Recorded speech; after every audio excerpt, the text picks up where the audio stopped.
الطماميه يعني واحد متطمطم عنده طماميه واقف ببابه هلا وهدوا على هلا جماعه اتفقوا هاي شاف اتفق ويرمون على هلا ما لاحوا ما له علاقه سحب له اتفقه كتله اثنين ما يدري شنو الموضوع كتله اثنين وضمل هاي وظل بنفس الطماميه كلها شردت خذوه هو خذوا للقاضي نفس الطماميه قال له كتلتهم قال ليش؟ قال له ما ادري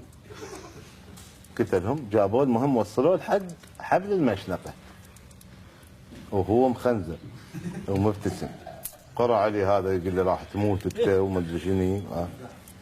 هذا شدوا الحبل برقبته وسحبوه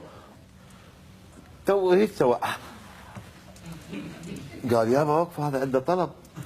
قال خذك 10 دقائق صباح شو القضيه شو خنقتوني